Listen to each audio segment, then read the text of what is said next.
오직 여호와는 참 하나님이시요 사시는 하나님이시요 영원한 왕이시라.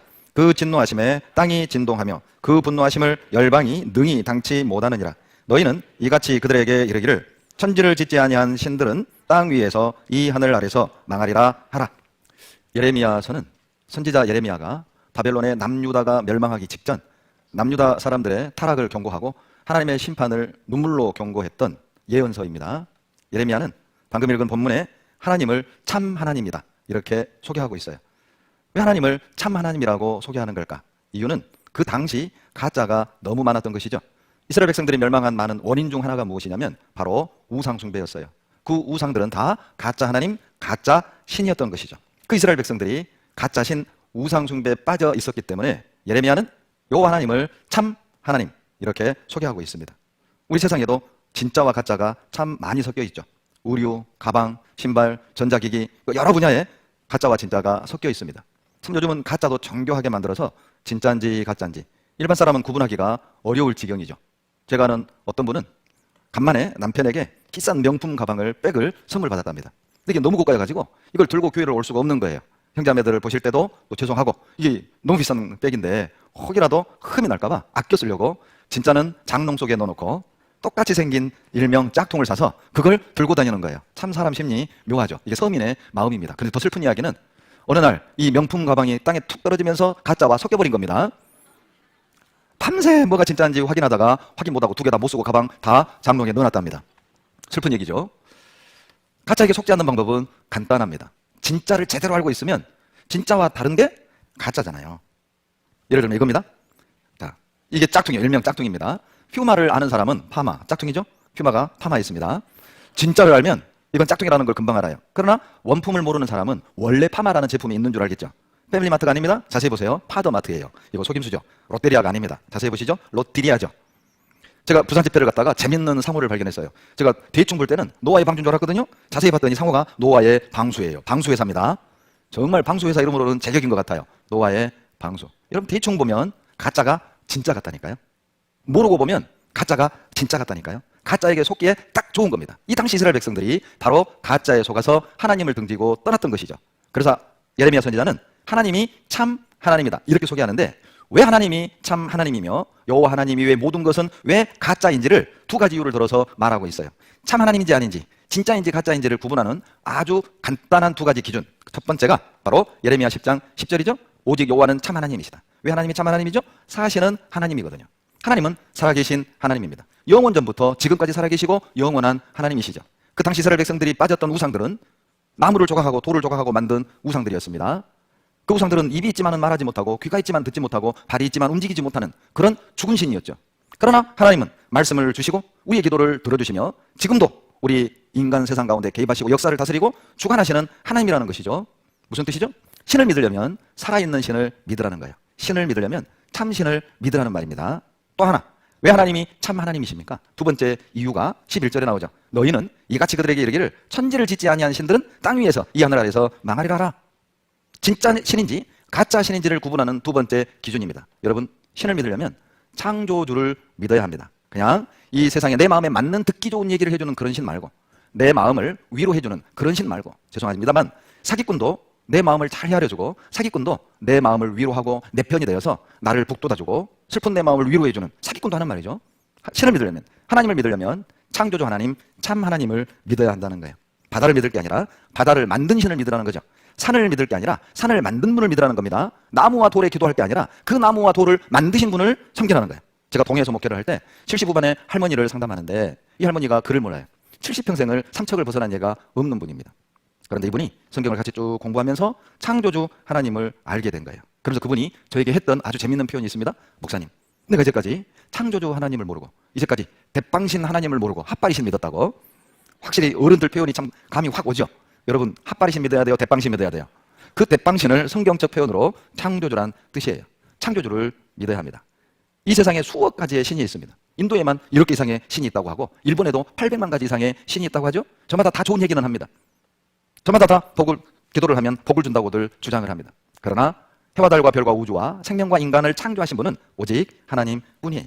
그래서 성경은 이렇게 시작합니다. 창세기 1장 1절 같이 읽겠습니다. 태초에 하나님이 천지를 창조하시니라. 여러분 성경에 좋은 말씀 얼마나 많아요. 서로 사랑해라, 원수를 용서하라, 부모님께 효도해라, 배려하라, 더불어 살아라, 나누어라, 이런 좋은 표현도 많습니다. 그런 좋은 글귀로 첫 구절을 시작할 수 있잖아요. 그런데 논란의 여지가 있는 태초에 하나님이 천지를 창조하시니라 선언으로 성경은 시작합니다. 의도적인 거죠. 여러분 하나님은 다른 신과 다르다는 거예요. 하나님은 창조주라는 겁니다. 우주를 만드시고 공간과 시간과 물질과 생명을 만드신 분이 하나님이시라는 거예요. 그 하나님을 경배하라는 뜻이에요. 창조주 하나님을 믿는다면, 창세기 1장 1절을 믿는다면 그 성경 뒤에 나오는 어떤 내용도 다 사실로 믿을 수 있어요. 아무것도 없는 것에서 우주를 창조한 하나님을 믿는다면 죽은 자 살리는 하나님 못 믿겠습니까? 바다를 만드신 하나님을 믿는다면 바다를 가르시는 하나님을 못 믿겠습니까? 생명을 주신 하나님을 믿는다면 문둥이도 깨끗게 하고 안진뱅이도 이렇게 세우며 벙어리도 말하게 하는 그 하나님을 못 믿겠습니까? 창조주 하나님을 믿어야 구원하신 하나님도 믿을 수 있어요. 창조주, 이 세상을 창조한 능력을 가진 하나님이라면 나 같은 죄인을 구원할 능력도 있음을 믿을 수 있거든요. 그래서 성경은 태초에 하나님이 천지를 창조하시니라. 성경은 창조로 시작하는 이유예요. 그리고 창세기 1장에 창조 사건이 자세히 기록되어 있습니다. 그런데 눈여겨보셔야 할 표현이 있어요. 셋째 날 각기 종류대로 과목을 만들고 각기 종류대로 풀채소 만들고 각기 종류대로 열매를 맺는 나무를 만드셨어요. 그리고 각기 종류대로 물고기 새를 만드시고 각기 종류대로 땅에 기는 짐승들, 육축들 종류대로 만드셨어요. 창세기 1장에 보면 종류대로 10번 나옵니다. 의도적인 거죠. 종류대로 만들었다. 개는 처음부터 개대로, 원숭이는 처음부터 원숭이대로, 사람은 처음부터 사람대로 하나님이 그렇게 만들었다는 겁니다. 모든 우주 만물을 원래 처음부터 그렇게 하나님이 각기 종류대로 그런 각기 어떤 습성과 생활상을 갖고 살도록 하나님이 만드셨다는 거예요. 어떤 게 사실일까요? 아무것도 없는 것에서 전기적 작용에 의해 어떤 생명이 우연히 탄생되고 수억 년이 지나면서 그것이 사람으로 변했다는 것과 하나님이 처음부터 종류대로 만들었다. 어느 게 더 이성적인 것 같습니까? 어느 게 더 합리적인 것 같아요? 우연히 컵이 생겼다. 자, 이렇게 주장하는 것과 누군가 컵을 만들었다. 이렇게 주장하는 것. 어느 게 더 이성적입니까? 눈을 떠봤더니 내 옆에 우연히 시계가 발생돼 있었다.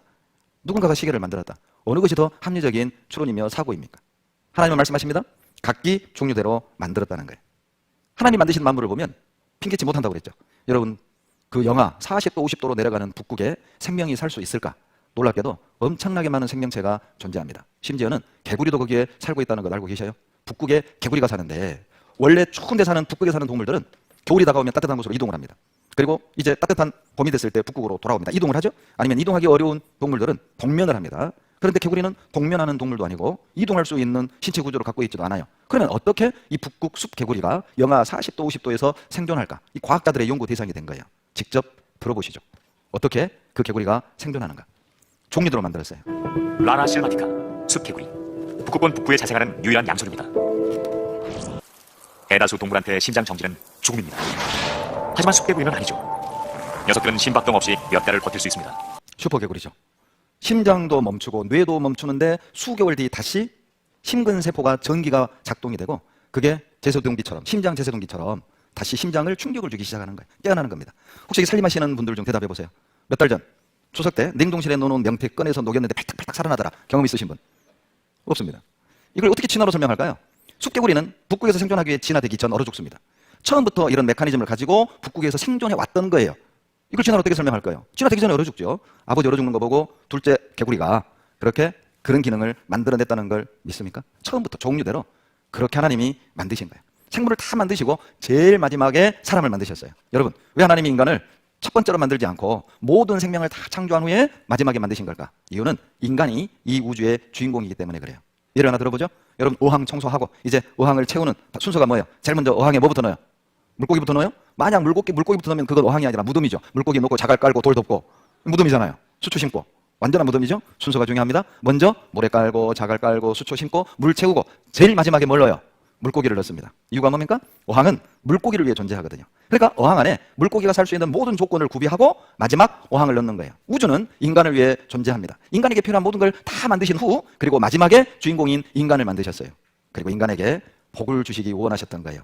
창세기 1장 28절 화면을 보고 같이 읽겠습니다. 하나님이 그들에게 복을 주시며 그들에게 이르시되 생육하고 번성하여 땅에 충만하라. 땅을 정복하라. 바다의 고기와 공중의 새와 땅에 움직이는 모든 생물을 다스리라 하시니라. 하나님이 인간에게 복을 주시기 원하십니다. 사람은 복 받기 원하잖아요. 여러분 받는다는 말은 주는 존재가 있다는 뜻이에요. 모든 사람은 복 받기 원합니다. 그런데 복은 누가 주는 걸까요?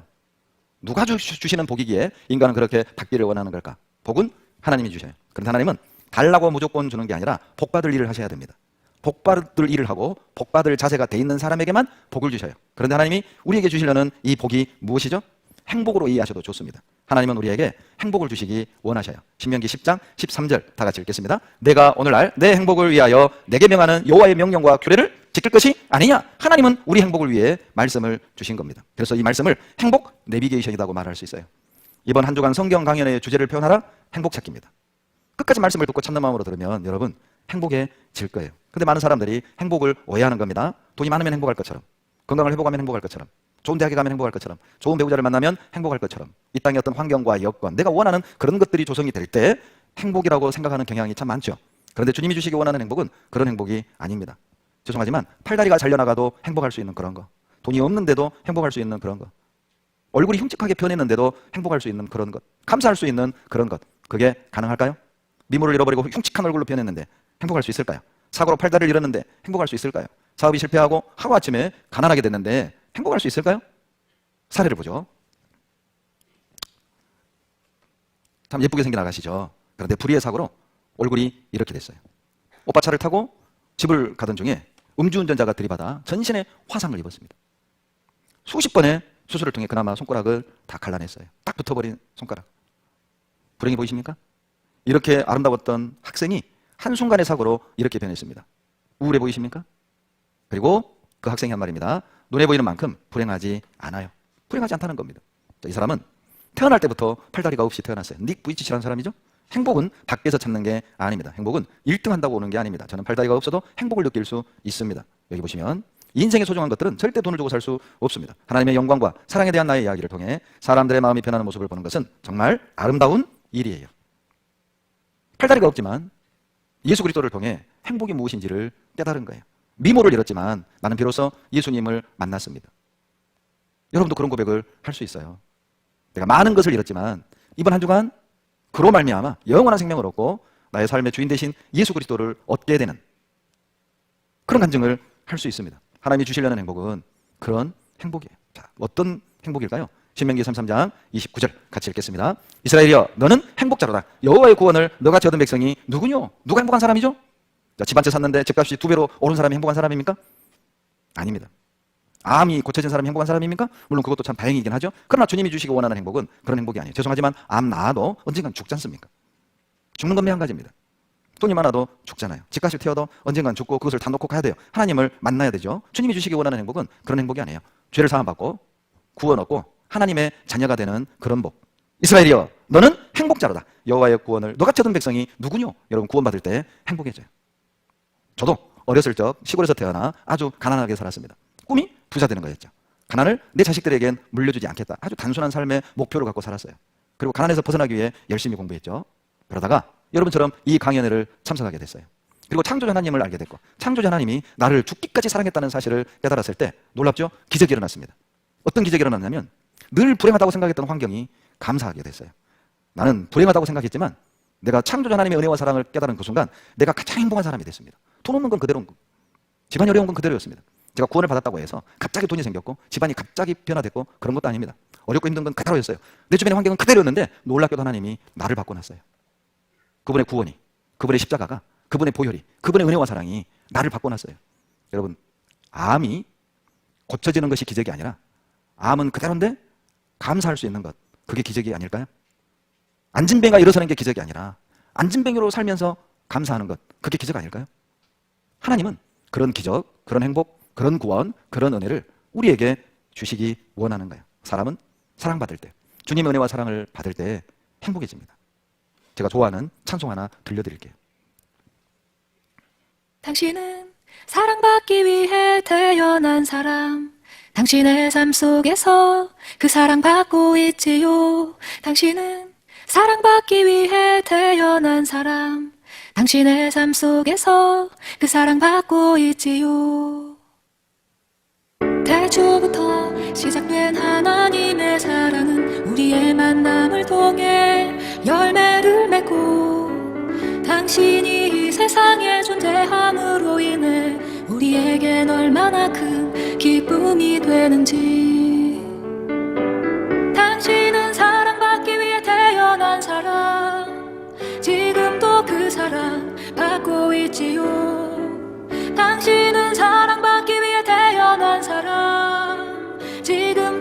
사랑받고 있지요. 이걸 들려드렸더니 꼭 물어보더라고요. 딸이냐고. 모르는 아가씨입니다.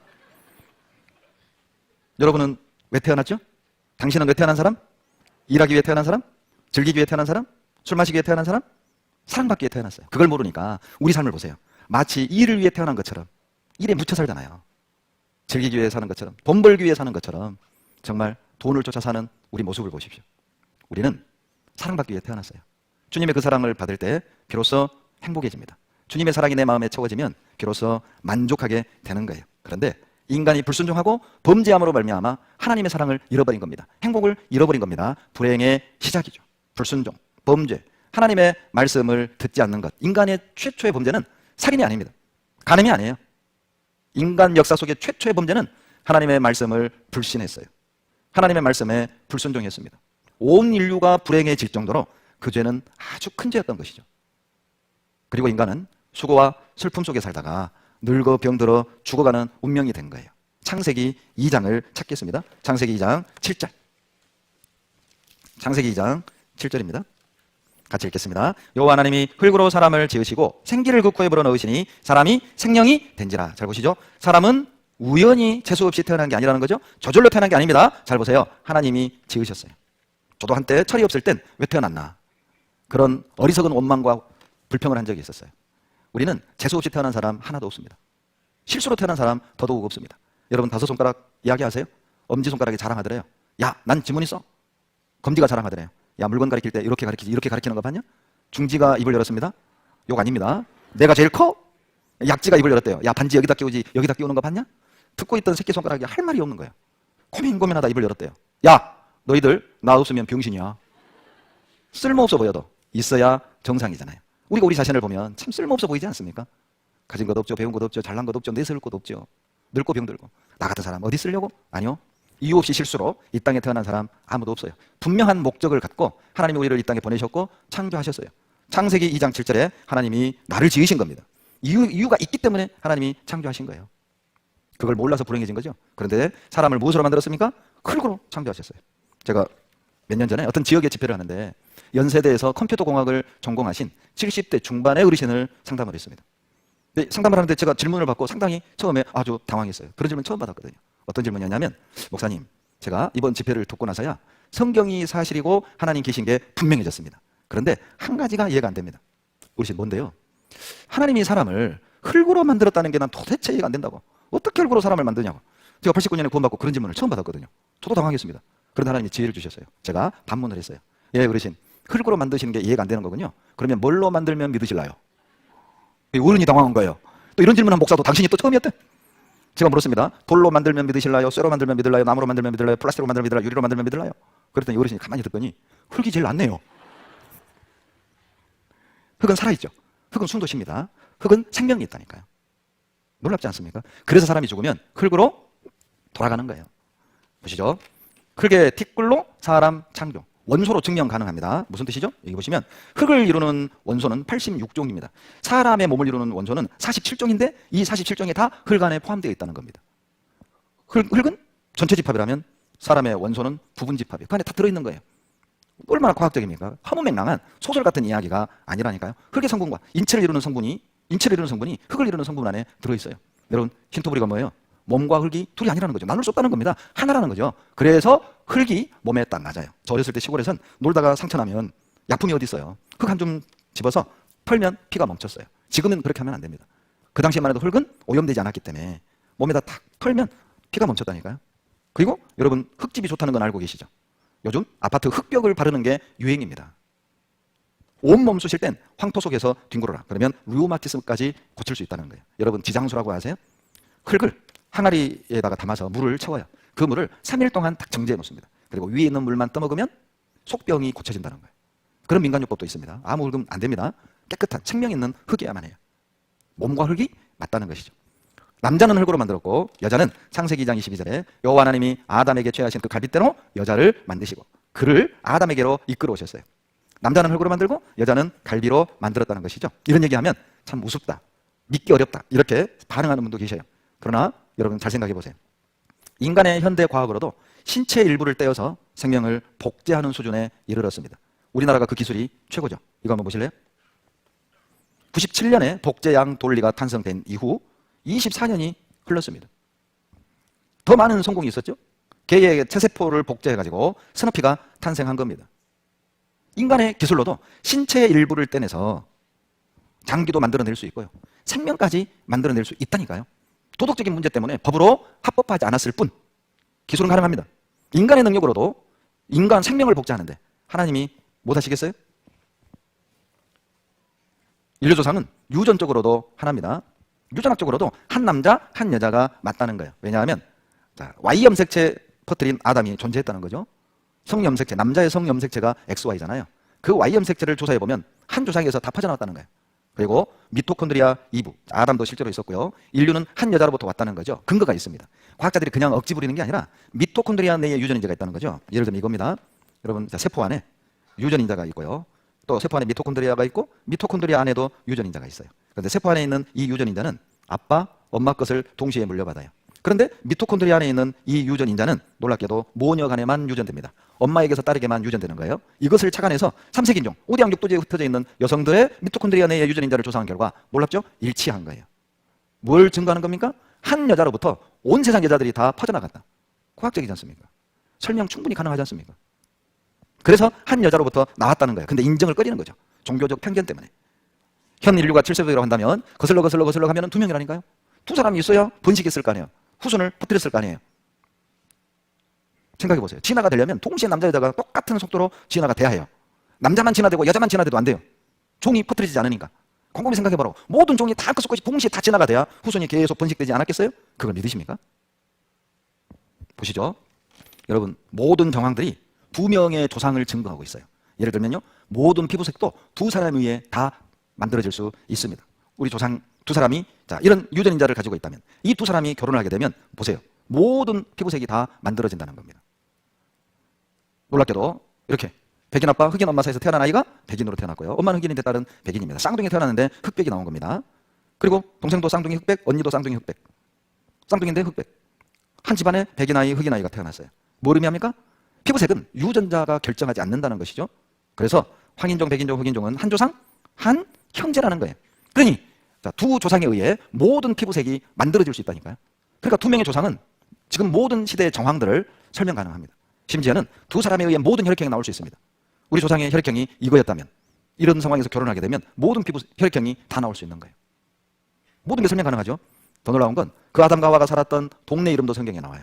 창세기 2장 8절 같이 읽겠습니다. 여호와 하나님이 동방에덴에 동산을 창설하시고 그 지으신 사람을 거기 두시고, 유명한 에덴 동산입니다. 솔직히 저는 장로교를 8년 다녔었거든요. 철야하고 금식하고 새벽제단 쌓고 참기도도 하고. 그러나 에덴 동산은 저 상상 속의 장소라고 생각을 했어요. 8년 동안 누구도 에덴 동산이 지구상에 실제했다고 가르쳐준 선생님은 없었습니다. 의외로 교회를 다니는 분들 중에 상상 속의 장소라고 생각하는 분들이 많습니다. 그러나 실제 지구상에 있었어요. 보시죠. 아담과 하와가 범죄하고 하나님이 에덴 동산을 쫓아버립니다. 그리고 에덴 동산을 지하에 둘러 엎어버려요.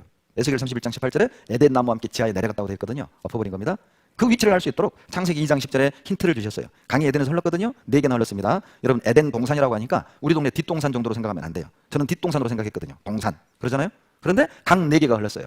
엄청나게 넓은 대륙이었다는 것이죠. 여러분, 수원에 강 몇 개 있습니까? 넘어가겠습니다. 창세기 2장 11절로 14절에 강 4개 이름이 다 나와요. 첫째 이름은 비손, 둘째 강의 이름은 기혼, 셋째 강의 이름은 히데겔, 넷째 강의 이름은 유브라데나일까요? 강 4개 이름이 다 기록되어 있어요. 의도적인 거죠. 왜 하나님이 강 4개 이름을 기록했을까? 위치를 알게 해주시는 거예요. 여러분, 강 이름 되면 도시가 딱 떠오르죠. 한강 하면 서울, 예. 영산강 하면 나주, 광주, 목포. 섬진강 하면 곡성, 구례, 하동. 낙동강 하면 오리알. 그러지 말고 부산입니다. 강 이름 되면 도시가 딱 떠오르잖아요. 그 위치를 알 수 있도록 강 4개 이름을 기록을 했어요. 이렇게 비손, 기온, 히데겔, 유브라데. 그런데 에덴 동산을 지하로 둘러엎을 때 2개가 사라진 겁니다. 2개는 지금도 있어요. 히데겔, 유브라데. 이건 히브리식 표현이고 영어식 표현으로 히데겔은 티그리스, 유브라데는 유프라테스입니다. 바로 제가 세계사 때 배웠던 4대 문명 발상지 중 최초 문명 발상지 메소포타미아 문명. 메소포타미아라는 말은 두 강 사이, 바로 유프라테스, 티그리스 강 사이, 이 두 강 줄기 사이 모양이 초승달 모양이어서 비옥한 초승달 지역, 이렇게 배웠어요. 보시죠. 놀라운 건 땅속에 묻혀버린 비손, 기온 2개의 강도 찾아냈습니다. 에덴은 어디냐? 궁금한 거죠. 4개의 강 이름이 기록이 되어 있는데 2개는 오늘도 흐릅니다. 티그리스, 유프라테스 강이. 강 2개가 지금도 흘러요. 영어 번역에 보면 타이그리스, 유프라테스. 아예 오늘날 지명으로 번역이 되어 있습니다. 에스겔 31장 18절에 에덴 나무와 함께 지하에 내려간다고 했잖아요. 에덴 동산을 둘러엎은 것이죠. 그때 강 2개가 사라졌고 그 강 2개를 발견해냈어요. 콜롬비아호 고대강 발견했습니다. 지하 5m 투시했는데 강줄기가 찍힌 거예요. 이렇게 한강보다 더 커요. 지금은 사막인데 과거엔 비옥한 지역이었음을 밝혀낸 겁니다. 에덴 동산의 강 발견한 것이죠. 에덴 동산은 지금의 페르시아만입니다. 미국 미시시피 대학 조사단의 잃어버린 강 비손 흔적 발견했어요. 그래서 4개의 강 이름이 다 발견된 거죠. 비손, 기온, 티그리스, 유프라테스. 그래서 고고학자들은 중동 지역이 에덴 동산 자리라는데 이견이 없습니다. 성서 속 에덴 동산은 바로 이곳이다. 에덴 동산 추정 위치도 보세요. 중동이죠. 그 강 4개의 위치 때문에 그런 겁니다. 놀랍게도 그 중동에서 가장 많이 나오는 지하자원이 석유예요. 석유. 전 세계 매장량의 80%가 여기서 나오잖아요. 중동을 가보시면 손 모래입니다. 저도 파키스탄 선교 갔다 오면서 두바이를 들린 적이 있습니다. 손 사막이에요. 조그만 도시 외곽으로 나가면 그냥 사막입니다. 모래투성이에요. 그런데 모래밖에 없는 사막에서 석유가 나와요. 뭘 설명하죠? 엄청난 동식물이 어떤 원인으로 땅속에 매장된 거예요. 이렇게 보시죠. 갑자기 여기 보세요. 이렇게 엄청난 동식물이 어떤 원인에 의해 갑자기 이렇게 매몰된 겁니다. 매몰돼서 자, 열을 받고 압력을 받으면 석유가 되는 거예요. 예를 들면 참기름이죠. 참깨를 열을 가하고 압력을 가하면 참기름 나오잖아요. 석유는 그렇게 만들어지는 거예요. 고고학 분야 중에 성서고고학이라는 분야가 있어요. 혹시 불경고고학 들어보셨나요? 혹시 사서삼경 고고학 들어보셨나요? 놀랍게도 성경만 고고학이라는 분야가 있어요. 왜 그렇죠? 성경은 실제 사건을 기록하고 있기 때문에 고고학이라는 학문이 생긴 겁니다. 여기 보시면 다 같이 큰 글씨만 읽겠습니다. 에덴 동산은 메소포타미아에 있었다. 자, 구약 성서에 나오는 신과 인간들에 관한 이야기는 신앙의 성서인 동시에 역사적 사실의 반영이라는 것이 밝혀지고 있다. 성서에 숨어있는 다양한 사실들을 소개한다. 놀랍게도 종교 잡지가 아닙니다. 과학 잡지에 실린 기사예요. 다양한 사실들을 소개하고 있는 것이죠. 고고학자의 증언을 직접 듣겠습니다. 마침내 우리 시대에 발견된 에덴 동산은 3000년 성경 역사 속에서 베일에 쌓여 있었는데 그 신비가 30년의 인공위성 기술에 의해 드디어 밝혀졌다. 성경에서는 에덴 동산의 위치가 이곳의 근원이 되는 티그리스강과 유프라테스강과 다른 2개의 강인 비손강과 기온강이 있는 곳이라고 묘사되어 있다. 그런데 문제는 현재 터키에 흐르고 있는 티그리스강과 유프라테스강은 시리아와 이라크에서부터 오는 강들과 근원이 틀리다는 것이다. 그리고 그곳에 비손과 기온강은 현재 존재하지 않다는 것이다. 그러나 고고학자인 지오르스 차린 교수는 이 수수께끼를 풀 수 있다고 믿었다. 그는 1971년에 최초의 고대 인류 발생지를 찾기 위해 아라비아 반도를 여행하였다. 그리고 그는 사우디아라비아가 과거에 항상 사막은 아니었음을 밝혀내었다. 고대에는 아라비아가 지금보다 훨씬 물이 풍부했을 것입니다. 티그리스와 티그리스강이 웨디 버튼 델타, 즉 아라비아의 배꼽인 지점으로 흘러서 만납니다. 실은 놀라고 엄청난 강의 흐름이 아라비아 지역에 물을 공급하였고 북동 아라비아까지 전개되었습니다. 그래서 저는 고고학적, 지리학적인 측면에서 더욱더 초점을 맞추기 시작했습니다. 연구 과정에서 자린 교수는 인공위성에서 찍은 사진을 그대로 땅의 지형을 밝혀내게 되었다. 이것은 놀라운 발견이었다. 이 사진을 통해 화석화된 2개의 강을 발견할 수 있었다. 지금은 말라버린 강들이다. 그것은 현재 사우디아라비아와 이란에 위치하고 있다. 이 강들이 과연 성경에 나오는 비선과 기온강의 흔적인가? 성경에는 4개의 강들은 한 근원에서 만난다고 묘사되어 있다. 사린 교수는 지하에서 티그리스와 유프라테스 강이 페르시아만을 향해 흘러서 서로 만난다고 믿는다. 현재 이들의 강들은 같이 만나고 있지는 않지만 과거에 해수면이 아주 낮았을 때에는 서로 만났을 것이라고 한다. 4개의 강들이 모두 흘렀을 때의 상황은 6, 7천 년 전에는 창세기에 묘사된 것처럼 물고기와 자원과 물이 풍부했을 것입니다. 아담의 10대 후손이 노아라는 사람입니다. 노아가 살았을 당시 사회상이 창세기 6장에 나와요. 찾겠습니다. 창세기 6장 11절입니다. 창세기 6장 11절 같이 읽겠습니다. 때에 온 땅이 하나님 앞에 회개하여 강포가 땅에 충만한지라. 노아가 살던 그 당시 온 세상이 회개하고 강포가 땅에 충만했다. 쉽게 설명하면 폐륜 범죄, 천륜과 인륜을 저버리고 강포, 바이올런스, 강도 강간, 흉악한 범죄가 가득 찼다는 겁니다. 그래서 하나님이 그때 당시 세상을 심판하기로 마음을 드신 거예요. 그래서 6장 13절에 노아에게 그 계획을 알려줍니다. 자, 이 말씀도 보면 하나님의 마음을 읽을 수가 있어요. 심판하는 게 목적이라면 그냥 쓸어버리면 되잖아요. 그런데 하나님은 노아에게 알려줍니다. 내가 이런 방법으로 심판하겠다. 그리고 피할 방법도 알려주셔요. 무슨 뜻이죠? 심판이 목적이 아니라는 겁니다. 하나님이 내리는 재앙의 모든 목적은 돌이키게 하는 거예요. 우리의 마음을 돌이키게 하는 거죠. 여러분, 부모가 자식을 때리는 목적은 죽이기 위함이 아니죠. 버릇을 고치고 사람답게 만드는 게 부모가 휘초리를 드는 목적이라니까요. 하나님이 재앙을 내리는 목적입니다. 그래서 노아에게 알려주시죠. 13절을 같이 읽겠습니다. 하나님이 노아에게 이르시되 모든 혈육 있는 자의 강포가 땅에 가득함으로 그 끝날이 내 앞에 이르렀으니 내가 그들을 땅과 함께 멸하리라. 자, 그런데 돌이키게 하는 것이 목적이라는 걸 어떻게 알 수 있어요? 14절을 보면 알 수 있어요. 14절에 피할 방법을 알려주시거든요. 14절로 15절입니다. 너는 잣나무로 너를 위하여 방주를 짓되 그 안에 간들을 막고 역청으로 그 안팎에 칠하라. 방주의 제도는 이러하니 장이 300규빗, 광이 50규빗, 고가 30규빗이며 배라고 하지 않고 방주라고 했죠. 뚜껑 덮인 배. 속력을 내는 노도 없고 방향을 정하는 키도 없어요. 그냥 상자처럼 뚜껑 덮인 배를 방주 이렇게 말하는 거예요. 바람 부는 대로 파도 치는 대로 흘러가는 배. 그것이 바로 방주입니다. 잣나무로 만들라는 겁니다. 안과 밖에 역청을 바르라는 거예요. 그 역청이 아스팔트입니다. 방수제죠. 그래서 아까 짝퉁 보여드렸죠? 노와 방수. 요것 때문에 나온 짝퉁입니다. 이 규빗은 뭐냐? 당시에는 메타법이 없었잖아요. 신체의 일부를 가지고 자대용으로 한 거죠. 그래서 손끝에서 팔꿈치까지 1규빗이라고 하는데 메타법으로 환산하면 대략 46cm 정도. 그러면 길이가 300규빗이라고 했으니까 메타법으로 환산하면 대략 반올림에서 140m, 폭이 23m, 높이가 14m 정도 돼요. 제가 방금 배 길이가 140m라고 했음에도 불구하고 놀래는 분이 한 명이 없어요. 왜냐하면 여기 앉아 계신 분들은 선박 지식이 전혀 없거든요. 선박에 관하여는 문외한만 모이셨습니다. 그러니까 놀리지도 않아요. 여러분 대충 뭐 알아야 놀립니다. 뭐 지식이 있어야 놀리는 거거든요. 선박학자들은 이건 불가능하다고 말합니다. 여러분 배 만드는 기술이 보통 기술 아닙니다. 상당히 고난이도의 기술이에요. 그런데 4천여 년 전에 140m 배를 만든다? 여러분 현대 과학으로 98m짜리 배를 최초로 만들게 된 건 대략 200여 년 전이에요. 그렇게 오래되지 않습니다. 이렇게 큰 배를 만드는 건 기술적으로 불가능해요. 1843년에 98m짜리 배를 최초로 만들었거든요. 그리고 선박공학자들이 볼 땐 에이 4천여 년 전에 140m짜리 배 불가능해. 자, 그런데 92년에 창조과학회의 주문을 받아서 회사기술연구소에서 현대과학으로 만든 배 12척 그리고 노아의 방주 포함해서 13척의 배를 50분의 1로 축소해서 안전도 테스트를 했어요. 그 결과 가장 안전한 배는 현대과학과 기술로 만든 배가 아니었어요. 놀랍게도 4천여 년 전 성경에 기록된 노아의 방주였습니다. 복원 안정성, 배가 흔들리잖아요. 다시 복구되는 능력, 이게 복원 안정성이에요. 구조적 안정성, 파도 꼭대기 올라가면 배가 부러집니다. 부러지지 않는 거죠. 그리고 내항성능, 파랑 안정성이라고도 하죠. 배가 흔들릴 때 배 안에 있는 사람과 화물이 안전해야 됩니다. 그 세 가지 측면에서 노아의 방주가 1위였다니까요. 현대 과학으로 만든 배가 아니에요. 방주의 안정성, 조선 전문가들도 인정합니다. 92년 10월에 방주의 안전도 테스트를 했던 과학자 얘기를 직접 들어보세요. 오늘 주제가 선박공학자의 방주 속 과학 이야기입니다. 그때 하나님의 지혜와 설계로 만들어진 노아의 방주가 정말 과학적으로 안전했냐? 대덕 선박연구소에서, 대덕에 있는 선박연구소에서 연구원을 오랫동안 근무를 했었습니다.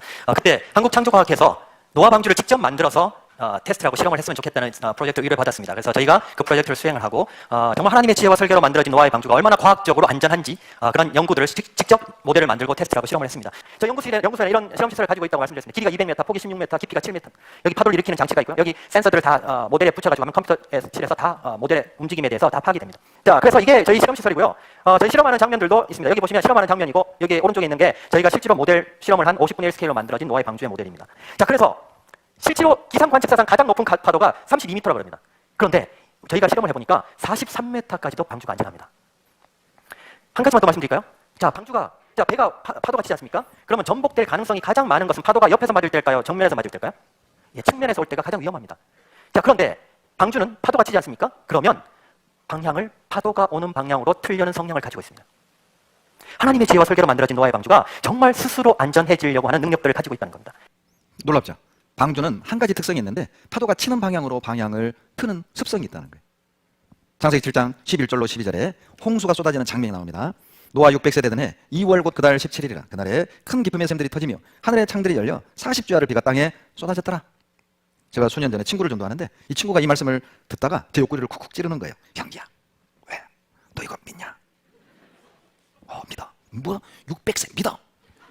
야, 조금만 기다려. 969세도 나와. 그 친구 아직도 고못 받고 있어요. 600세 때문에. 여러분이 만약 거짓말한다면 거짓말 티나게 거짓말해요? 참말처럼 거짓말해요? 그러죠. 어떤 사람이 거짓말 티나게 거짓말합니까? 성경을 거짓말로 기록했다면 60으로 하겠죠. 어떤 정신없는 사람이 600세라고 거짓말하겠어요? 성경은 인간의 이해를 요구하는 게 아니에요. 성경은 인간의 믿음을 요구하는 겁니다. 이해돼서 믿는 게 아니에요. 여러분 제가 성경을 믿는 이유는 내 머리로 이해돼서 믿는 게 아니에요. 제가 성경을 믿는 이유는 사실이거든요. 때로는 이해되지 않는 내용도 있습니다. 그러나 저는 하나님 믿는데 전혀 문제가 없어요. 왜냐하면 사실이거든요. 여러분 비행기가 하늘을 나는 게 이해되셔요? 쇳덩이가 하늘을 나는 게 이해되시나요? 이해는 안 됩니다. 그러나 비행기에 몸을 실잖아요. 왜? 뜨는 게 사실이니까. 믿으니까 몸을 맡기는 거예요. 여러분 쇳덩어리가 바다 위를 뜨는 게 이해되세요? 어떻게 그 육중한 배가 바다 위를 떠다닙니까? 이해는 안 되지만 사실이잖아요. 그래서 그 배에 몸을 실는 거예요. 제가 하나님을 믿는 이유입니다. 이해돼서가 아니라 사실이기 때문에 믿습니다. 그러나 성경을 배워보시면 노아가 살았던 당시에는 600세 가능했습니다. 조금 설명드릴게요. 놀라운 것은 날짜가 기록됐다는 거야. 전설은 날짜가 없죠. 그런데 성경 보세요. 노아가 600세 되던 해 2월 17일 날짜가 기록되어 있죠. 역사적 사건이라는 것이죠. 홍수가 쏟아지는 장면을 이렇게 설명합니다. 큰 기쁨의 섬들 터졌죠. 하늘의 창이 열렸습니다. 두 가지를 기억하세요. 40일 동안 쏟아졌고 그 결과 150일 동안 전 지구가 물속에 잠겼습니다. 자, 큰 기쁨의 셈이 뭘까? 지하수가 터지고 화산이 터진 거죠. 아이고 뭐 지하수 터졌다고 지구가 물속에 들어가요? 놀라운 발견이 있었습니다. 땅속에 말입니다. 바다, 강, 하천, 지구 표면에 있는 모든 물을 다 합친 것보다 3배나 많은 물이 땅속에 있는 거 아세요? 그걸 발견해낸 거예요. 이게 다 지표면으로 쏟아져 나왔다. 잠기는 거죠. 그것뿐이 아닙니다. 하늘의 창이 열렸다고 그랬잖아요.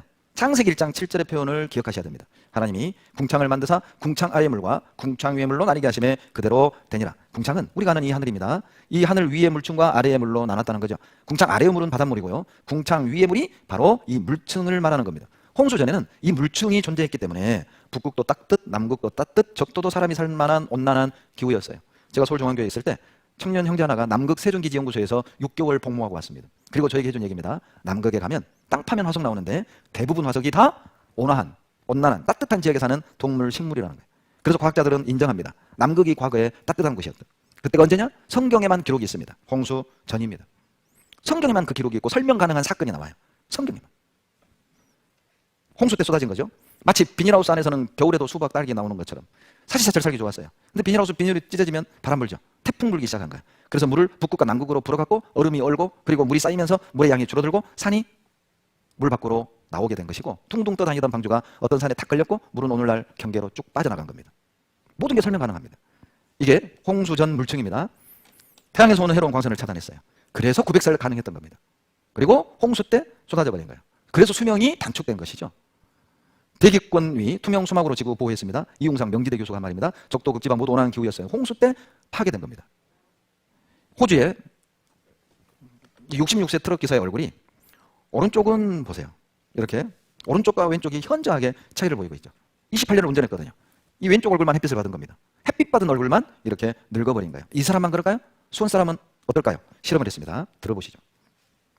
아침 저녁으로 직접 운전해서 출퇴근하시는 분들 피부 생각하면 이때도 방심하면 안 되겠습니다. 볕이 강한 시간대도 아니고 운전 시간이 길지 않아도 햇빛에 노출된 얼굴 반쪽이 더 빨리 손상된다고 합니다. 박학기 의학 전문 기자입니다. 28년간 화물차 운전을 한 69살 남성의 얼굴입니다. 매일 햇빛에 드러난 얼굴 왼쪽이 훨씬 더 늙어 보입니다. 출퇴근 시간에만 잠시 운전하는 경우엔 어떨까? 고대 안암병원이 직업 운전자가 아닌 5, 60대 출퇴근 운전자 15명을 조사했더니 얼굴 좌우의 피부 손상 정도가 확연히 달랐습니다. 오른쪽보다 왼쪽, 특히 눈 아래와 관자놀이 부위에 색소 침착과 주름이 훨씬 많이 생겼습니다. 놀랍죠? 출퇴근하는 20분 동안 햇빛을 받았는데도 이게 주름이 느는 거예요. 저도 모르게 이 뉴스를 들은 후부터는요. 운전할 때 나도 모르게 이렇게 운전하고 있어요. 여러분 조심하세요. 홍수 이후 수명이 급격히 줄어들었어요. 설명 가능합니다.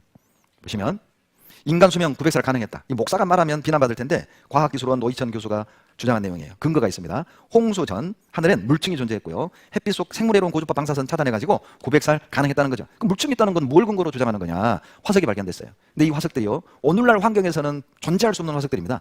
바퀴벌레가 30cm예요. 역시 놀라지 않는군요. 여러분 댁마다 이딴만한 바퀴 하나씩 키우세요? 잠자리가 1m예요.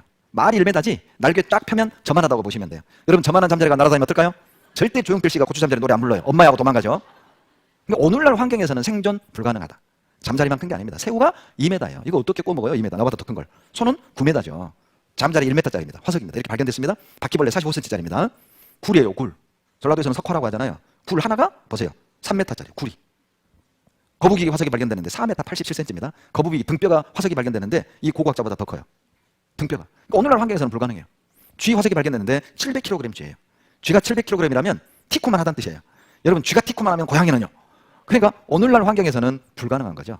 그래서 이러한 많은 근거를 가지고 과학자들이 과거 자연 환경은 달랐다고 하는 거예요. 그래서 900살 가능했다는 겁니다. 창세기 7장 19절에 물이 땅에 더욱 창이라며 천하의 높은 산이 다 덮였다. 어떤 분이 그러더라고요. 세상에 뭐 B40을 왔는데 어떻게 지구가 물속에 들어가? 혹시 그런 생각하신 분들은 그분은 아직 물맛을 못 보신 분이에요. 저는 봐봤어요. 여러분 2002년에 한국에 불어닥친 태풍 기억나십니까? 태풍 루사입니다. 강원도 삼척동해 강릉을 초토화시켰어요. 그때 제가 동해 살았거든요. 이틀간 875mm가 내렸어요. 제가 875mm라고 해도 어떤 의미인지를 모르실 거예요. 우리나라 강우량이 1200mm입니다. 1년 내내 내리는 비의 양이 1200mm예요. 1년 내내 내릴 비의 3분의 2 875mm를 삼척동해 강릉에 쏟았으니 단시간에 어떤 현상이 일어난 줄 아세요? 청년 자매집 앞마당이 이딴만한 텃밭이었어요. 이틀 뒤 홍수 뒤 신방 갔더니 피서를 갈 정도의 계곡으로 바뀌어 있었어요. 하루 만에. 엄청나게 많은 사람이 죽었습니다. 강릉의 공동묘지를 쓸어버려가지고 이 관들이 동네에, 사천이라는 동네에 다 뒤섞여가지고 DNA 채취해서 후손들과 채취해가지고 자기 아버지 시체를 찾는데 몇 달 걸렸습니다. 그나마 시체 찾은 자식들은 안심해요. 바다로 쓸려가버린 어머니 아버지 시체를 못 찾았어요. 그 뒤부터 강원도에는 화장이 증가했습니다. 화장이 늘었어요. 그 뒤부터. 안 당해보신 분 모릅니다. 여러분 여기 보시면요, 제가 직접 그 광경을 찍은 거예요. 너무 놀래가지고 삼척시입니다. 벌써 20년 전 사진이네요. 시 자체가 물속에 들어갔다 나왔어요. 보시죠. 서점도 물속에 들어갔다 나오고 은행도. 시네요. 완전히 망연자실. 이때 얼마나 많은 사람이 자살했는지 몰라요. 얼마나 비가 쏟아졌더니 땅이 푹 꺼졌고요. 물 빠진 아파트 주차장이 쓰레기장으로 변해 있었고요. 1층은 물속에 아예 들어갔고요. 스티로폴이 아니라 도로입니다. 도로 끊긴 거 보세요. 비 맞아가지고. 15시간 비로 물이 어디까지 찬 겁니까? 여기까지 찼어요. 15시간 비로. 40일 쏟아졌다면요. 다 들어가는 거죠. 이 삼척 상정에 저희 송도님이 사셔요. 근데 기적적으로 그 송도님 집을 하나님이 지켜주셨다는 소식을 듣고 어르신이라 신방을 갔는데 길이 끊겨가지고 철로로 올라갔어요. 제가 보여드릴게요. 비바람에 끊겨진 전봇대 보십시오. 다리 상판입니다. 여기에 있어야 되는데 들어다 이리 옮겨놓은 거예요. 이게 뒤뜰이에요. 뒤뜰. 여기 산이에요. 앞에 있는 자동차를 들어서 뒤로 갖다 놓은 거예요. 여기는 카센터 자리인데 사라졌어요. 카센터가. 세상에 철로 위에 냉장고가 올라가 있어요. 같이 갔던 형제가 열어보는 거예요. 이 상정이라는 동네에 가야 되는데 길이 끊겨서 철길로 걸어갔어요. 수길로를. 근데 그 철길에 냉장고가 15시간 쏟아진 비로 상상할 수 없는 경험을 했어요. 40일 쏟아진다? 충분히 세상 잠기는 거죠. 150일 잠겼고 코로 숨쉬는 건 다 죽었습니다. 심판이 끝나고 나서 이제 물이 줄어들어요. 물이 줄어드는 방법을 눈여겨보셔요. 8장 1절 같이 읽습니다. 하나님이 노아와 그와 함께 방주에 있는 모든 들짐승과 육축을 권념하사 바람으로 땅에 불게 하심에 물이 줄어드는 방법은 바람입니다. 바람을 불어서 북극 남극으로 얼음을 얼린 거죠. 욥기 37장 9절로 10절. 남방 밀실에서는 광풍이 이르고 북방에서는 찬 기운이 이르며 하나님의 부시는 기운에 얼음이 얼고 물의 넓이가 어떻게 돼요? 줄어들었어요. 얼음을 얼려서 물이 줄어든 거예요. 놀라운 표현 아닙니까? 그리고 이렇게 이 얼음이 다 녹으면 어떻게 될까요? 물에 잠기는 겁니다.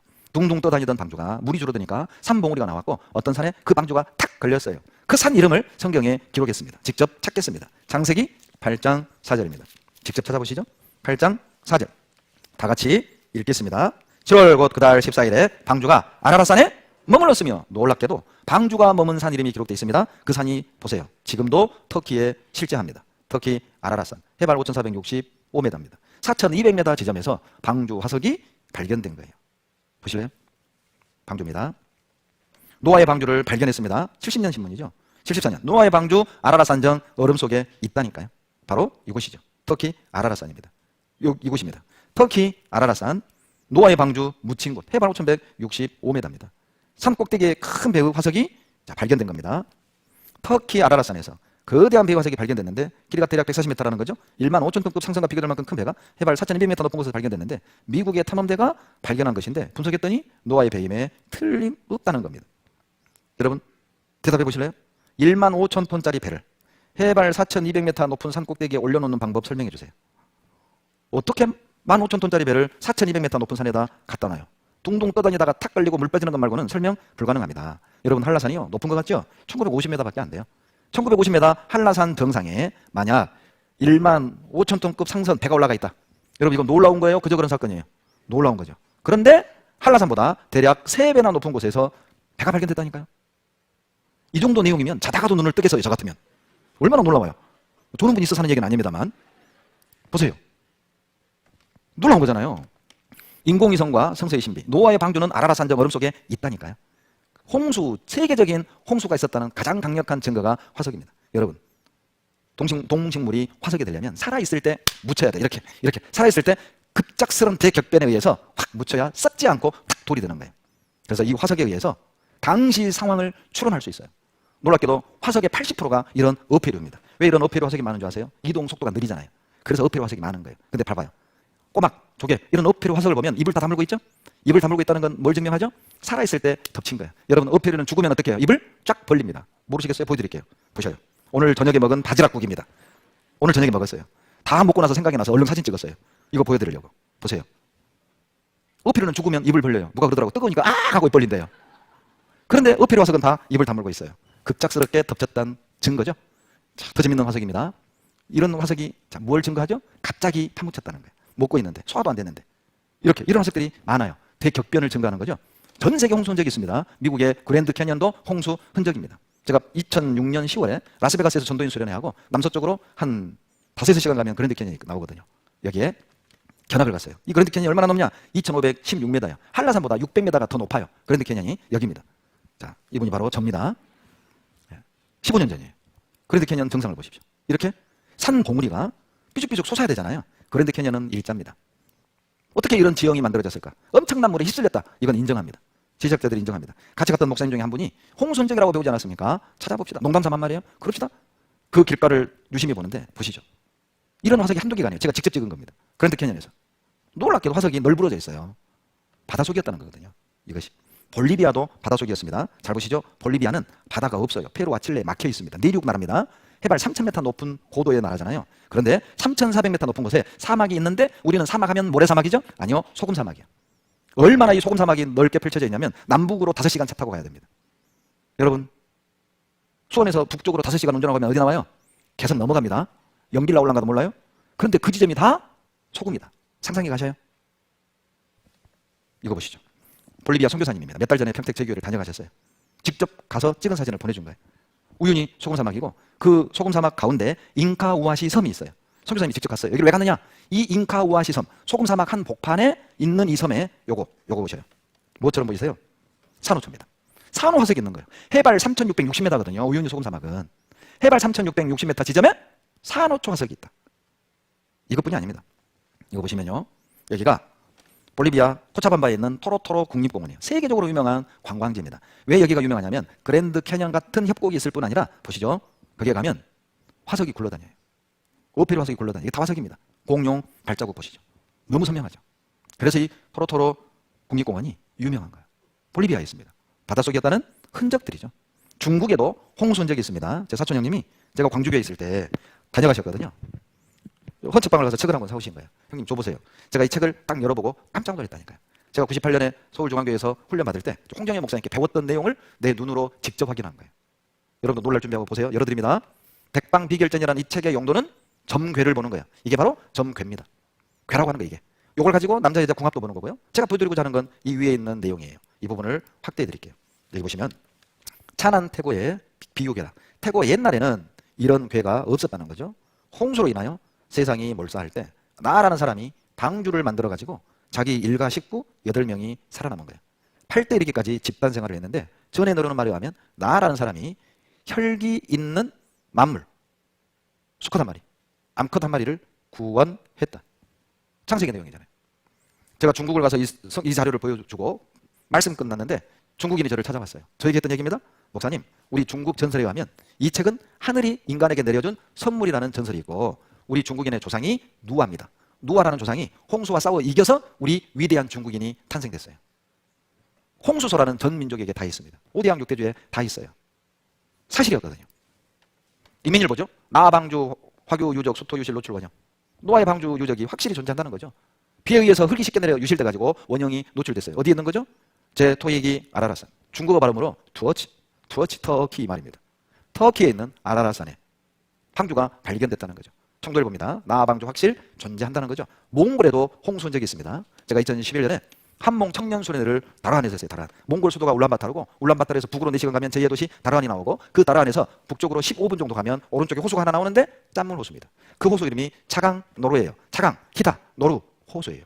물이 증발되면 흰 소금이 남거든요. 그래서 흰 호수입니다. 여기입니다. 제 큰딸하고 3년 전에 다녀왔습니다. 이게 짠물입니다. 그런데 그 짠물 호수가 한두 개가 아니에요. 이 분홍색이 다 짠물 호수입니다. 제가 알타이를 4번 다녀왔거든요. 알타이는 해발 2,500m 높은 도시입니다. 처음 갔을 때 고산병이 와서 제가 스스로 사열을 했다니까요. 피를 터뜨렸다니까요. 알타이 박물관에 가잖아요. 보세요. 화석이 이렇게 있어요. 이렇게 화석이 있어요. 한두 개가 아닙니다. 오피로 화석이에요. 바다 속이었다는 것이죠. 자, 그 차강로로 직접 보여드릴게요. 자, 지금 보시는 호수는 차강노루 호수입니다. 다라한에서 러시아 방향으로 15km 정도 달려오면 오른편에 차강노루 호수가 있습니다. 차강은 희다는 뜻이고 노루는 호수라는 뜻입니다. 희다는 이 흰색은 이 호수가 마르면 하얀 소금이 남기 때문에 붙여진 이름입니다. 그럼 제가 호수 물 맛을 보겠습니다. 짠맛입니다. 예, 먹고 나서 뒤에 봤더니 말들이 똥 싸고 오줌 싸고 더러워가지고 하루 종일 찌집에서 혼났어요. 그래도 어떡할 거예요? 맛을 봐야 증언할 거 아니에요. 제가 희생해서 여러분이 구원받을 수 있다면 희생해야죠. 짜요, 짜. 한두 개가 아니야. 이런 게. 이거 한번 보시죠.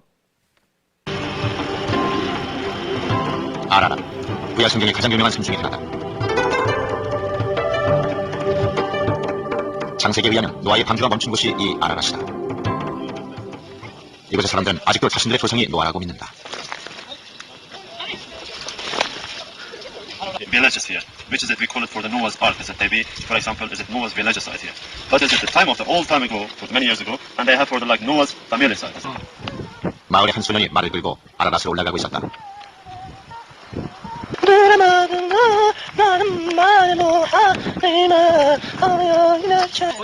소년이 오른 것은 아라랏을 탐사하는 학자들의 베이스 캠프였다. 아라랏은 고고학자, 신학자, 지질학자들의 큰 관심거리다. Ararat, du slipper gale ned düşündüm yani. You say? Yes. He has married with Ararat. Oh. Yeah. After the sheep of Noah's Ark. Sheep? Noah's Ark. Noah's Ark. Noah's Ark? Noah's Ark mountain. Oh, this. Yeah. Yes. Yeah. It's true? True. Yes? Yes. Oh. 도대체 4,000년 전 노아의 방주, 노아 홍수 사건과 오늘날을 사는 나와 무슨 상관이 있어요? 상관이 있어요. 누가복음 17장을 찾아보시죠. 누가복음 17장을 직접 찾겠습니다. 17장 26절로 27절 26절로 27절 신약 125페이지입니다. 같이 읽겠습니다. 노아의 때에 된 것과 같이 인자의 때에도 그러하리라. 노아가 방주에 들어가던 날까지 사람들이 먹고 마시고 장가들고 시집가더니 홍수가 나서 저희를 다 멸하였으며. 화면 보시죠. 노아의 때에 된 것과 같이 인자의 때에도 그러하리라. 인자의 때라는 말은 예수님의 재림의 때, 심판하기 위해 주님이 다시 오시거든요. 인자의 때라는 말은 심판의 때, 인류 역사 끝에, 이렇게 이해하셔도 좋습니다. 노아의 홍수 사건과 나와 무슨 관계가 있습니까? 관계가 있습니다. 보시죠. 노아의 때와 똑같을 거라는 거예요. 우리 시대 사람들도. 노아 시대 사람들이 멸망 직전까지 했던 모습을 보세요. 멸망하던 날까지 사람들은 먹고 마시고 장가들고 시집가고 그러다가 다 죽었다. 30절 다 같이 읽겠습니다. 인자에 나타나는 날에도 이러하여라. 마지막 시대 사람들도 어때요? 오로지 관심이 먹고 마시고 장가가고 시집가고. 여러분의 관심사는 무엇입니까? TV를 보십시오. 술 먹방, 여행, 뭐 우리 결혼했어요, 우리 이혼했어요, 우리 재혼했어요. 무슨 TV 프로들이 그래요? 그런 것들이 인기를 끌어요. 여러분, 그 사람의 인격을 알기 원한다면, 그 사람의 수준을 알기 원한다면 외모 보고 모릅니다. 가꿀 수 있잖아요. 그 사람의 수준은 그 사람의 관심사를 보면 알아요. 그것이 곧 그 사람의 수준입니다. 이거 한번 보실래요? 여기 보시면 세상에 자동차에다가 자기 전화번호를요, 화투장으로. 여러분 전화번호 몇 번이에요? 011에 546에 9984. 이거 읽을 줄 아시는 분 다 수상해. 예. 네. 여러분, 자, 이 사람 마음속에 뭐가 가득 들었어요? 이게 이 사람 수준이라니까요. 여러분, 그 사람의 인격, 그 사람의 수준을 알기 원한다면 관심사를 보면 알아요. 여러분, 정말 영혼에 관심 있습니까?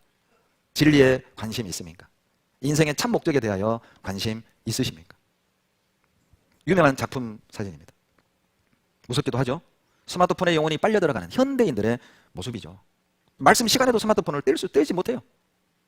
그러니까 사람들이 진리에 대하여 집중을 못하는 거예요. 영혼에 대하여 집중을 못해요. 왜요? 우리의 마음을 뺏는 것들이 너무 많아. 마음을 갈라서게 하는 게 너무 많아. 이게 우리 모습입니다. 영혼에는 관심 없습니다. 진리에는 관심 없습니다. 보고 마시고 먹고 마시고 보고 즐기고 놀고.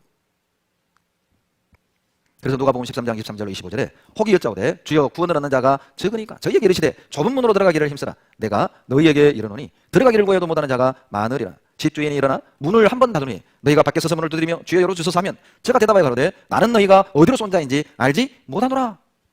여러분, 우리 앞에 문이 두 개가 있답니다. 좁은 문이 있고 넓은 문이 있대요. 그런데 좁은 문으로 들어가라는 거죠. 놀랍게도 인간을 한문으로 이렇게 씁니다. 이 사이간자를 참 이렇게 설명하시더라고요. 문자에 날일자잖아요. 여러분, 자, 인간이란 어떤 사람입니까?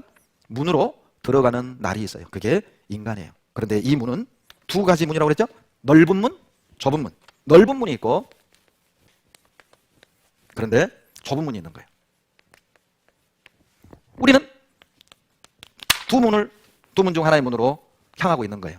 많은 사람들이 넓은 문으로 가고 있는데 이 넓은 문은 멸망의 문이라고 했거든요. 사망의 문이거든요. 이 좁은 문은 생명으로 들어가는 문이다. 여러분, 어쩌다가 생명으로 들어가는 문이 좁아진 거죠? 찾는 이가 적음이니라. 어쩌다가 멸망으로 가는 문은 이렇게 넓어진 겁니까? 찾는 이가 많아요. 재밌거든요. 돈도 되거든요. 죄도 짓거든요. 볼거리 많거든요. 놀거리 많거든요. 예수 믿는 건 참 재미없어 보이잖아요. 우리는 둘 중에 하나의 길을 가고 있어요. 세상엔 수많은 길이 나의 앞에 있지만 나는 예수를 따라 가기로 가기로 해소. 사랑하는 친구여, 헛된 길을 버리고 생명과 구원의 길로 돌아오게 어서. 이제 돌아오세요. 여러분, 내 나이만큼 이 길을 가봤잖아요. 내 나이만큼 이 길을 걸어와 봤잖아요. 자, 뭘 얻으셨습니까? 뭘 찾으신 겁니까? 답은 얻었습니까? 사람이 어디서 와서 왜 살고 어디로 가는지, 진리는 무엇인지, 죽음 너머의 영원한 세상은 어떤 것인지 여러분 길을 발견하고 답을 얻으셨습니까? 50년 살고도 60년 살고도 아직도 깨닫지 못했다면 죄송하지만 남은 시간 답을 알 수 없어요. 인생에 있어서 가장 똑똑하고 왕성한 때 길을 찾지 못하고 답을 얻지 못했다면 이제 뇌 기능이 죽어가고 정신이 희미해져가는 이 마지막 기간 동안 어떻게 답을 찾으려는 겁니까? 여기에는 답이 없어요. 여기에는 길이 아닙니다. 이제 돌아오세요. 헛된 길 버리고 생명의 길로 돌아오세요. 여기에 답이 있습니다. 늦지 않았습니다. 다 같이 고린도서 6장 12절 보라, 이 부분부터 읽겠습니다. 보라, 지금은 은혜 받을 만한 때요. 보라, 지금은 구원의 날이다. 여러분, 지금입니다. 지금이 은혜 받을 만한 때요. 지금이 구원의 날이라니까요. 다음 주가 아니에요. 다음 달이 아니에요. 내년이 아니라고. 아이들 다 집단가 보내놓고 퇴직하면 바쁜 일부터 해놓고 이 프로젝트 끝내놓고 나중에 여건되고 시간 되면, 아니요, 지금이에요. 보라, 지금이 구원의 날이다. 천하의 범사가 기한이 있고 모든 목적이 이룰 때가 있다니까요. 구원은 내가 받고 싶을 때 받는 게 아니에요. 구원은 주님이 주실 때 받는 거예요. 내가 정하는 게 아니라고요. 죄송하지만 이 가운데 어떤 분들은 이번 한 주간이 구원 얻을 수 있는 마지막인 분도 계셔요. 여러분, 전국 목욕탕 협회 표어가 뭔지 아세요? 전국 목욕탕 협회 표어가 모든 사람은 때가 있다. 여러분, 때가 있습니다. 잘 생각하세요. 때가 있어요. 지금이 그때라니까요. 골든타임이라는 거 아시죠? 사건에서 인명을 구제하기 위한 초반 금쪽 같은 시간을 지칭합니다. 응급처치법에서 심폐소생술은 5분 내에 시행돼야 돼. 이게 골든타임이야. CPR은 5분입니다. 항공사고의 경우는 90초가 골든타임입니다. 여러분, 우리에게 골든타임입니다. 이번 한 주간이 골든타임이에요. 구원 얻을 수 있는 골든타임, 하나님께로 돌아올 수 있는 골든타임. 이 때를 놓치지 마십시오. 제가 영상을 하나 만들었습니다. 한 여인이 핏덩이로 태어나서 청소년기를 지나 청년이 되고 결혼을 하고 자식을 낳고 할머니가 되고 늙어 죽어가는 사이클을 사진으로 설명을 했고, 제가 좋아하는 노래를 배경에 깔았어요. 잘 보고 들어보세요. 교훈이 됩니다. 인생 별것 아닙니다.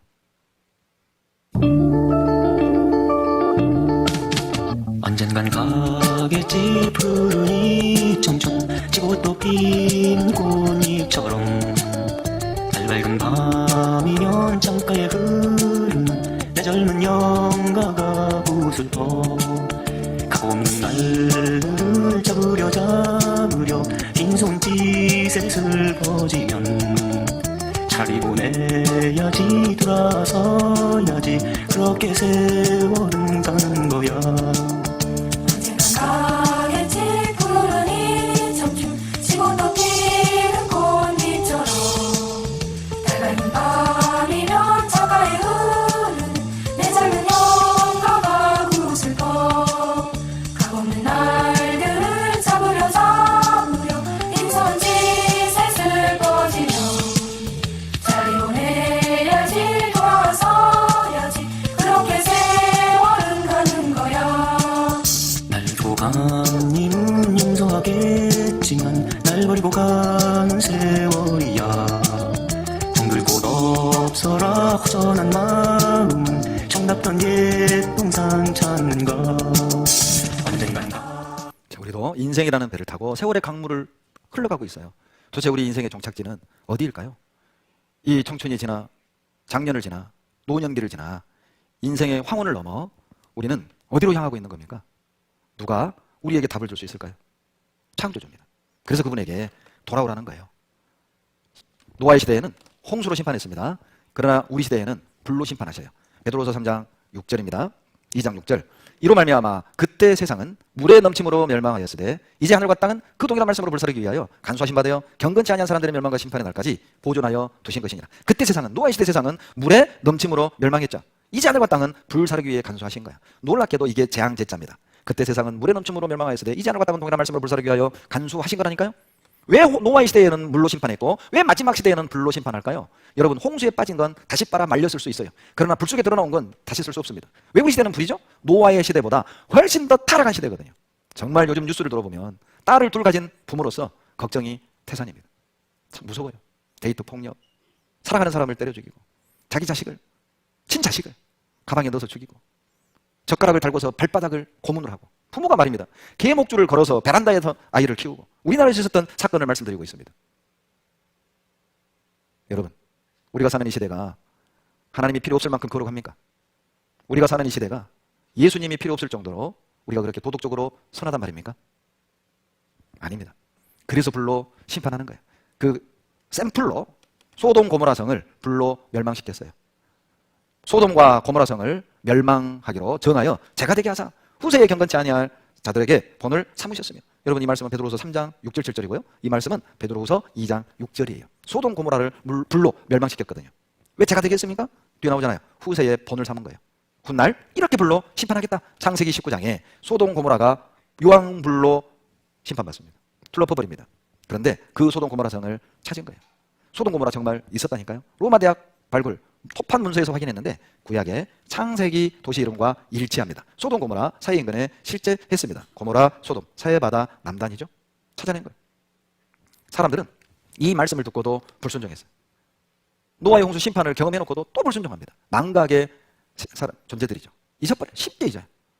오늘 이 자리에서 말씀을 듣고는 와 정말 하나님 계시네 했다가도 돌아가면 또 마음이 무뎌지죠. 그래서 듣고 또 듣고 반복적으로 듣는 이유입니다. 뿌리 내릴 때까지는. 그 시대가 바로 바벨탑 시대였어요. 창세기 9장 7절에 홍수 심판이 끝나고 너희는 생육하고 번성하며 땅에 편만하여 그중에 번성하라 흩어져 살라고 했거든요. 그런데 11장 1절 보시면 언어가 하나였어요. 언어가 그 당시 하나였어요. 사람들이 이동을 하다가 신할 평지를 만났습니다. 아주 넓어요. 물도 있고 사람 살기 좋아요. 거기에 벽돌을 만들어 견고히 굽고 역청으로 진흙을 대신하고 성과 대를 쌓자. 높이 탑을 쌓아가지고 우리 이름을 내고 온 지면에 흩어지면 하자. 하나님은 흩어져 살아라? 아니 그러지 말고 탑 높이 쌓아가지고 흩어지지 말고 뭉치자. 또 대적한 거예요. 그래서 하나님이 언어를 바꿔버립니다. 자, 우리가 내려가서 거기서 그들의 언어를 혼잡케 하여 그들로 서로 알아듣지 못하게 하자 하시고 여호와께서 거기서 그들을 온 지면에 뜨신 거로 그들이 성사기를 그쳤더라. 그러므로 그 이름을 바벨이라니 이는 여호와께서 거기서 온 땅의 언어를 혼잡케 하셨습니다. 언어를 바꿔버렸어요. 정말 하나님답지 않습니까? 하나님을 대적하고 탑을 쌓아 흩어짐을 면하자. 대적하는 그들을 여러분이 하나님 같으면 어떻게 그 대적하는 행위를 막겠어요? 바람 불어서 지진 일으켜서 탑을 무너뜨린다? 다시 달 텐데요? 놀랍죠? 언어를 바꿔버릴 생각을 하셨어요. 이때부터 언어가 달라진 겁니다. 무슨 뜻인지 아세요? 범죄하고 불순종하면 대화가 안 돼요. 부부간에도 그러죠? 죄 지으면 대화가 안 되잖아요. 부모 자식 간에도 어때요? 죄가 들어오면 대화가 안 되죠. 관계가 끊어지죠? 죄가 들어오면 하나님과 대화가 안 돼요. 말이 안 통해요. 놀랍게도 인류 언어의 뿌리는 하나였다. 언어학자들의 연구 결과입니다. 하나의 언어에서 다 파생돼 나갔다는 거죠. 인류 언어의 뿌리는 하나다. 한국어와 중국어도 한 뿌리고 우리말과 영어도 뿌리가 같고 그리고 언어가 같은 사람끼리 흩어진 거예요. 그래서 셈의 후손은 아프리카 쪽으로 이동했고 함의 후손은 아프리카 쪽으로 이동했고 셈의 후손은 아시아 쪽으로 야벳의 후손은 유럽 쪽으로. 그래서 흑인, 황인, 백인이 된 겁니다. 바로 이곳 바벨타 지역에서. 함은 아프리카 쪽으로, 야벳은 유럽 쪽으로, 셈의 가족은 아시아 쪽으로 흩어진 겁니다. 그래서 세계사에 보면 인류학에서 셈족, 함족, 야벳 쪽으로 구분을 하는 거예요. 셈, 함, 야벳이 성경에 나오는 노아의 세 아들 이름이잖아요. 바벨탑 지역에서 이렇게 흩어져 갔다니까요. 그래서 아메리카 인디언이 황인종인 거예요. 아시아에서 넘어갔거든요. 바벨탑은 이라크 알리 부근에 있었다. 바로 바벨탑 현장 신할 평지에 가보면 보세요. 역청 바른 벽돌 흔적이 지금도 나뒹굴고 있습니다. 티그리스 유프라테스 강 사이입니다. 신할 평지가. 살기 좋거든요. 바로 바벨탑 흔적도 찾아냈어요. 고고학자들의 증언을, 언어학자들의 증언을 들어보시죠. 현대 인류학은 모든 민족이 원래 한 민족에서 시작되었다고 보고 있는데 여러 언어에서 보이는 발음의 유사성을 그 근거로 들고 있다. 일례로 한국어 엄마와 영어의 맘, 불어의 마마, 러시아어의 마마가 유사하고 한국어의 아빠는 영어의 파파, 드라비다어 아파치, 독일어 바타, 프랑스어 바빠, 아랍어 바바와 유사하다.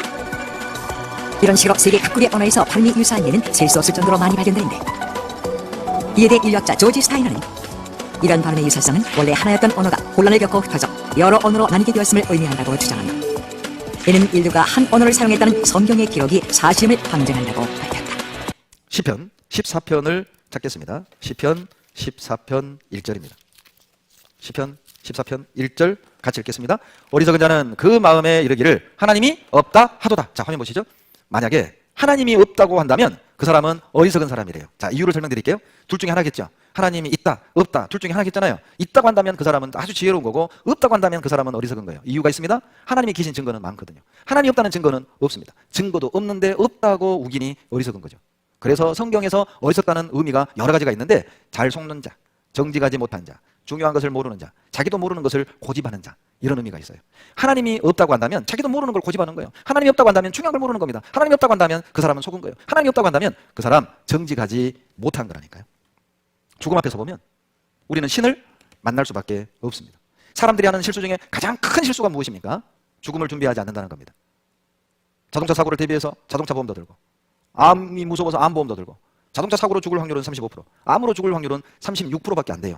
50%도 안 되는 확률 때문에 우리는 비싼 대가를 치르고 암 보험을 듭니다. 왜요? 걸리면 큰일 나니까. 그런 상식을 가지고 있잖아요. 우리 모두는 다 죽습니다. 불변의 진리죠. 100%의 사실이잖아요. 자, 그렇다면 그 100%의 사실에 대하여 어떤 준비가 되어 있습니까? 확률적 사고에 대비해 보험도 들었잖아요. 그런데 100% 사실인 죽음에 대하여는 준비하셨나요? 하나님 만날 준비하셨습니까? 죽음이 두려운 이유가 뭔지 아세요? 한 번도 경험해보지 않아서 두려운 게 아니에요. 죽음이 두려운 이유는 준비되지 않는 거예요. 죽을 준비가 안 됐어요. 우리는 잘 살 생각만 했잖아요. 잘 죽을 준비는 안 했잖아요. 그래서 두려운 겁니다. 공포에 떠는 거예요. 이거 한번 보시죠. 준비되지 않은 죽음의 모습입니다. 아버지 정말 고맙고 사랑해. 그러니까 편안하게 눈 감고 아버지 나라가서 행복하게 살았으면 좋겠어. 사람이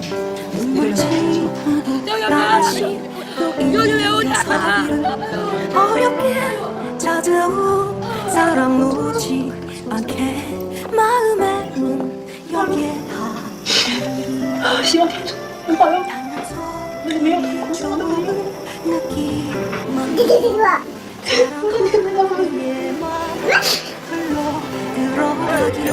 간직한 사랑이 아픔이기 보다 행복으로 사랑해. 우리 아빠 잘 가요. 아이고 이 발로 그렇게 밀어봐요. 그대 삶의 고요도 웃음을 얻지 않았던 사랑은 그대라는 사람은 고단한 가슴 위에. 마지막에 그 할머니 남편의 발을 만지면서 이 발로 그렇게 일만 많이 하고 나는 어떡하라고. 준비하지 않은 겁니다. 일만 하고 놀러만 다니고 잘 살 생각만 하고, 그리고 마지막에 가족 간에 사랑하는 사람을 떠나보내며 하는 말은 잘 가거라, 잘 가세요. 어디로 가란 말입니까? 어디로 간단 말입니까? 길을 알고 가야 되지 않겠습니까? 우리 모두가 가야 할 길이잖아요. 이게 종교적인 건가요? 제가 종교적인 얘기를 하는 겁니까? 우리 모두가 경험해야 할, 우리가 모두가 가야 할 그 길을 말씀드리는 거예요. 준비하십시오. 그날이 다가오고 있어요. 여러분, 죽음에 대한 고민은 삶을 위한 고민입니다. 죽을 준비가 된 사람이 잘 살아요. 죽을 준비가 된 사람이 후회하지 않는 삶을 삽니다. 한 사람을 소개합니다. 프란시스 S. 콜린스라는 세계적인 유전학자입니다. 인간 게놈 프로젝트 총지휘에서 31억 쌍의 유전자 서열을 모두 밝혀냈죠. 게놈 지도를 완성한 석학입니다. 이분은 과학자인 동시에 성경을 믿는 그리스도인입니다. 그러나 그도 원래는 무신론자였어요. 하나님 안 믿었습니다. 어쩌다가 유전학을 연구하는 과학자가 하나님을 알게 되었을까? 원래 의사였습니다. 죽어가는 환자가 어느 날 그 프란시스 콜린스에게 던진 질문입니다. 당신은 종교가 무엇인가요? 당신은 하나님 믿습니까? 27살에 병원에서 환자를 만나며 시작된 삶과 죽음에 대한 고민, 과학자가 자료를 검토하지 않고 결론을 내리는 경우도 있던가? 한 번도 자기는 신에 대한 근거, 자료를 수집해보지 않고 그냥 싫어, 나는 없다, 안 믿어, 무신론자야. 그 결론에 대하여 무책임하다는 생각을 갖게 된 거예요. 그래서 하나님을 믿지 않기 위해 하나님이 없다는 증거를 수집하기 시작했어요. 그러다가 하나님이 계신 증거들 앞에 무릎을 꿇고 그는 그리스도인이 됐어요. 예수 그리스도에게 항복했습니다. 무신론을 증명하기 위해 시작한 여정 끝에 그는 하나님을 만나고 그리스도인이 되었습니다. 관심을 갖고 확인합시다. 끝까지 배워봅시다. 알게 될 겁니다.